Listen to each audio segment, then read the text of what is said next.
नमस्कार, आप देख रहे हैं वी टाइम न्यूज। बढ़ते हैं झारखंड की खबरों की ओर। एक और झारखंड में ईडी की दबिश लगातार जारी है।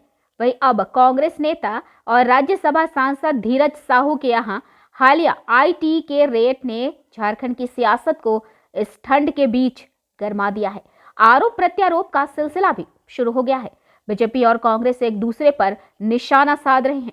देश के प्रधानमंत्री नरेंद्र मोदी ने भी इसे लेकर सोशल साइड एक्सपर्ट ट्वीट किया है। पेश है एक रिपोर्ट। कांग्रेस नेता और राज्यसभा सांसद धीरज साहू के यहां आईटी की रेड पड़ी है। झारखंड से कांग्रेस के राज्यसभा सांसद धीरज प्रसाद साहू के ठिकानों से आयकर विभाग की टीम ने भारी मात्रा में कैश बरामद किया है। टैक्स चोरी की सूचना पर आयकर विभाग ओडिशा की टीम ने यह छापेमारी की।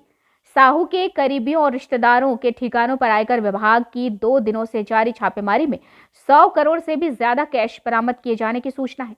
वही इस पूरे मामले पर बीजेपी ने कांग्रेस पर निशाना साधा है। नेता प्रतिपक्ष अमर बावरी ने कांग्रेस को भ्रष्टाचार की जननी बता दिया, तो वही भाजपा प्रदेश प्रवक्ता प्रतुल शाहदेव ने कहा कि अब तक के इतिहास में इनकम टैक्स की सबसे बड़ी रिकवरी है। आयकर विभाग की टीम ने झारखंड, ओडिशा और पश्चिम बंगाल में साहू से जुड़ी बलदेव साहू एंड कंपनी के ठिकानों पर छापेमारी की। छापेमारी के पहले दिन बुधवार को 50 करोड़ रुपए बरामद किए गए। दूसरे दिन गुरुवार को 150 करोड़ से ज्यादा नकदी बरामद की गई। बताया जा रहा है कि 9 अलमारियों में भरे पैसों को देख अधिकारी स्तब्ध रह गए। सत्ताधारी पार्टी झामुमो और कांग्रेस ने इसका जवाब दिया है। झामुमो कोटे से मंत्री मिथिलेश ठाकुर ने कहा कि क्या धीरज साहू के पास व्यवसाय का पैसा नहीं हो सकता?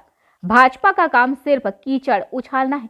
वही कांग्रेस प्रदेश महासचिव राकेश सिन्हा ने कहा कि आईटी के नाम पर भाजपा सिर्फ झूठ छल परपंच फैलाने का काम कर रही है।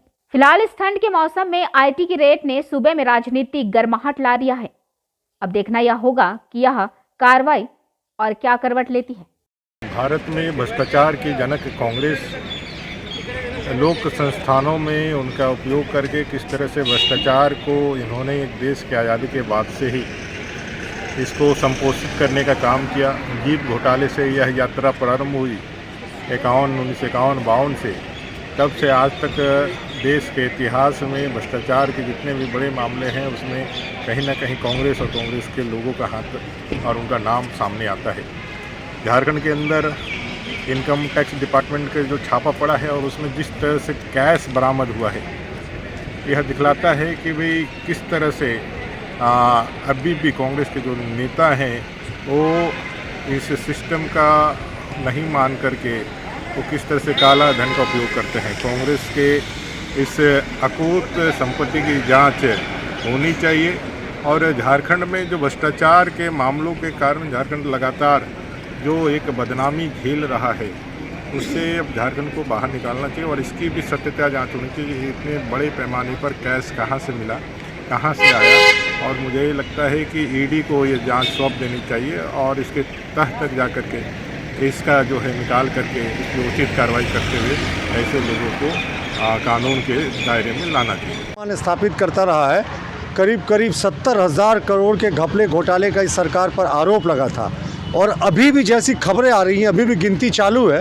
ये संभवतः कैश की रिकवरी 200 करोड़ को क्रॉस करने जा रही है और इनकम टैक्स के इतिहास में आज तक की सबसे बड़ी रिकवरी पीयूष के यहाँ थी, जब उनके छापेमारी में 200 करोड़ के आसपास कैश मिला था। तो ये संभवतः इनकम टैक्स के इतिहास की सबसे बड़ी रिकवरी होगी। और एक मंत्री का मैं बयान देख रहा था कि कच्चे का व्यापार है। साहब, ये कौन सा कच्चे का व्यापार है?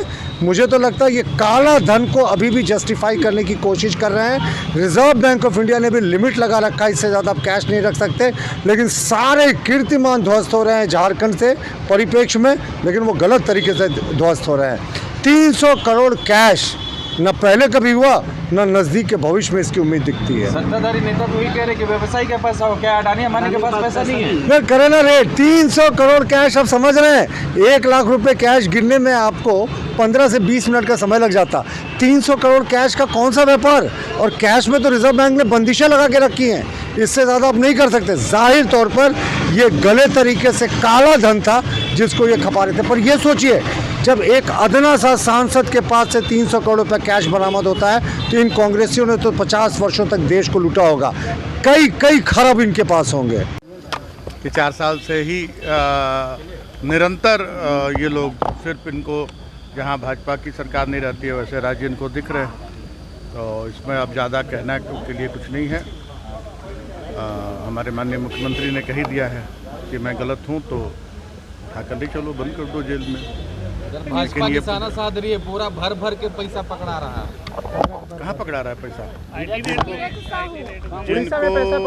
जिनको अब देखो, जिनका व्यवसाय होगा, जो व्यवसायी होंगे उनके पास पैसे नहीं होंगे। हाँ, उनके अडानी अंबानी के घर में अगर देखा जाए तो हाँ, तो व्यवसाय जो करेंगे उसके बाद उनका जो व्यवसाय है कच्चे का व्यवसाय है, ये नहीं जानते लोग। हाँ, उनके पास डेली नगद पैसे आते हैं करोड़ों रुपए में।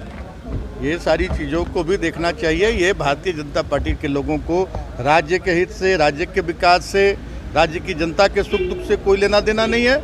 इन्हें सिर्फ और सिर्फ कीचड़ उछालना है, यही इनका काम रह गया है। ऐसे बातों पर हम लोग ध्यान नहीं देते। नेताओं को किस आईटी के अधिकारियों से बात हुई है कि इतना पैसा अभी तक बरामद हुआ है?